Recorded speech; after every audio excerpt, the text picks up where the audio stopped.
रात को 1 बजे मैं अम्मी के कमरे से गुजरा तो मुझे अम्मी के कमरे से अजीब सिसकियों की आवाज़ आ रही थी। मैं बड़ा हैरान हुआ कि आखिर अम्मी के साथ ऐसा क्या हो रहा था जिसकी आवाज़ बाहर तक आ रही थी। जब मैंने दरवाजे को कान लगा के सुना तो मेरी अम्मी मेरे अब्बू को कह रही थी कि और ज़ोर से करो, और ज़ोर से।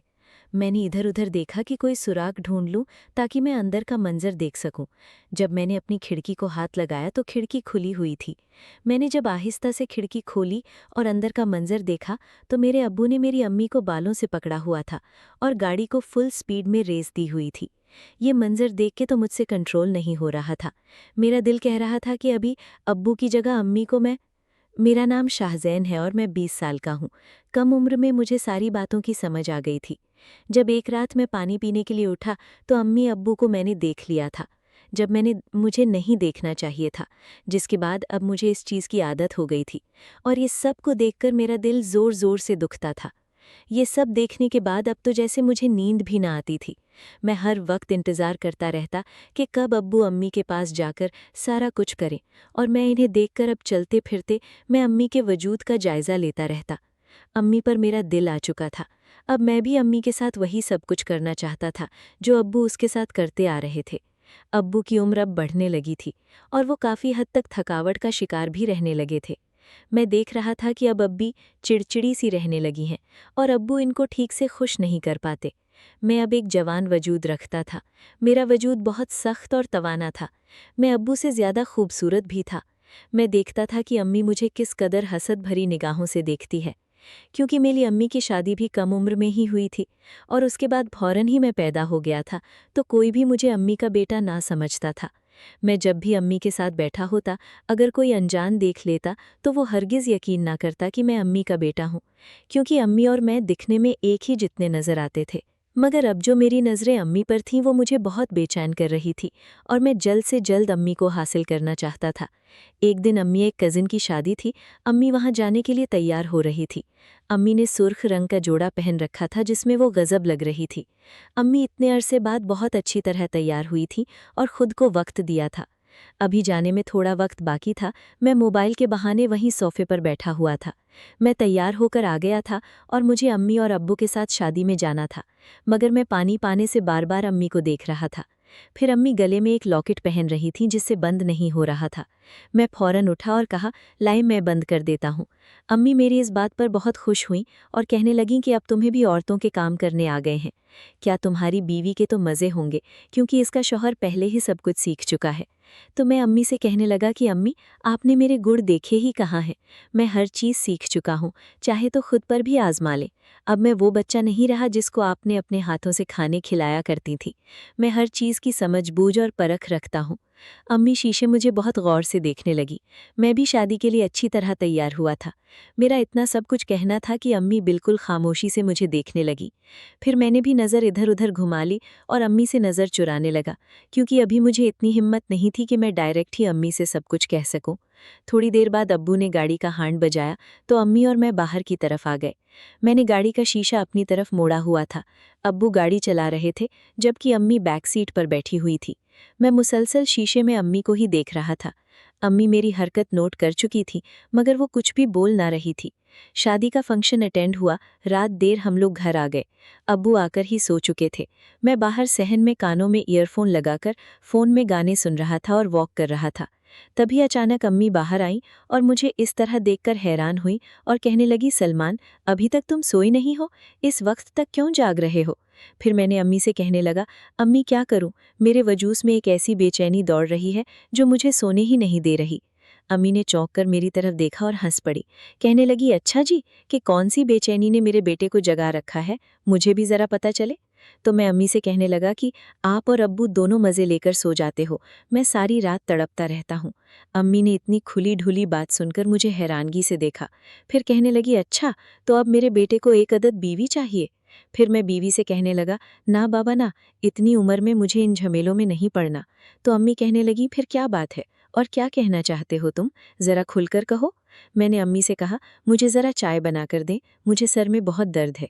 शादी के हंगामे की वजह से मेरा सर काफ़ी दुख रहा है। अगर अम्मी मुझसे नाराज़ हो गई तो फिर मेरा क्या होगा? मैं इसी कश्मकश का शिकार था। मगर कैसे भी करके मुझे अम्मी से बात तो बनवानी ही थी, क्योंकि मेरे पास दूसरा चारा भी नहीं था और मैं इतनी कम उम्र में शादी करके अपना मुस्तकबिल भी बर्बाद नहीं करना चाहता था। अम्मी ने मुझे चाय बनाकर दिए बगैर मुझसे कोई बात किए कमरे में चली गईं। हम तीनों रात एक ही रूम में सोया करते थे। कभी कभी सर्दी में अपने कमरे में सो जाया करता था, मगर अक्सर रात के 11 बजे मैं कमरे में चला जाता। इससे पहले मैं अपने कमरे में अपनी पढ़ाई किया करता था। तब तक अम्मी अब्बू भी खाना खाकर फारिग हो जाते थे। फिर मैं अपने बिस्तर में लेट जाता। रात को 1 या 2 बजे करीब जब अम्मी को उठाता तो उनकी आखिर में मेरी भी आंखें खुल जाती, मगर कभी भी इन पर ये जाहिर ना करता कि मैं आप लोगों को देख रहा हूँ। कमरे में बिल्कुल हल्की सी रोशनी थी, जिससे किसी का चेहरा भी वाज़ा नजर न था, मगर मैं अच्छी तरह वाकिफ हो गया था कि वो लोग कौन सा खेल खेल रहे हैं। आज जब मैं कमरे में दाखिल हुआ तो वही मुद्दम रोशनी चल रही थी। मैं अपनी जगह अपने बिस्तर पर सो गया। तकरीबन 3 बजे तक अब्बू ने अम्मी से हल्की हल्की सरगोशी करना शुरू की, जिससे मेरी आंख खुल गई।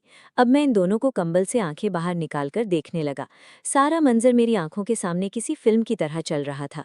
जब अब्बू अपनी बाजी खेल चुके तो निढाल होकर लेट गए, मगर मैं देख रहा था कि अभी मुस्तकिल बेचैन हुई जा रही थी।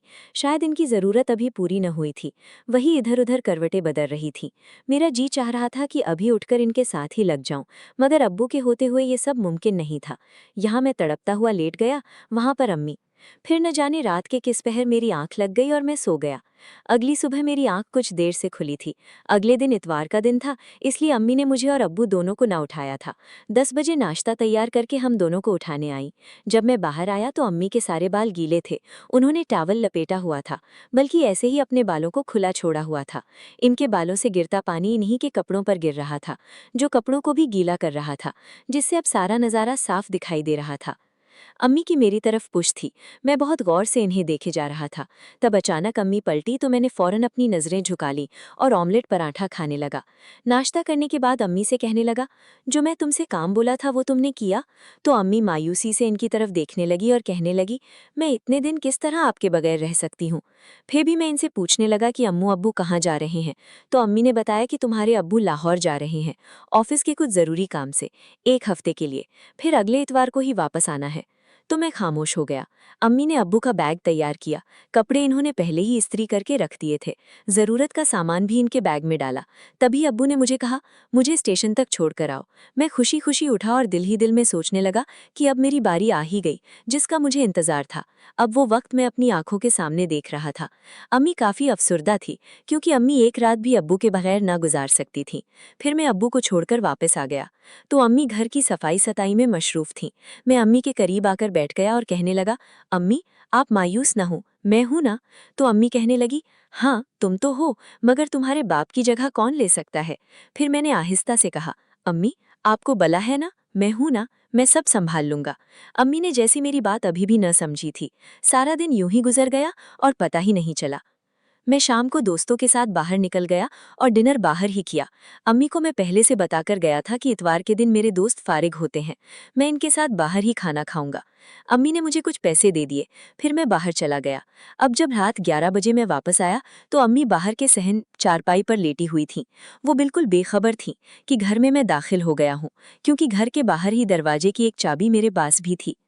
मैं अम्मी के बिल्कुल करीब आया और आहिस्ता से इनको आवाज़ दी, अम्मी उठ जाएं, अंदर चलें, यहाँ क्यों सो रही हैं?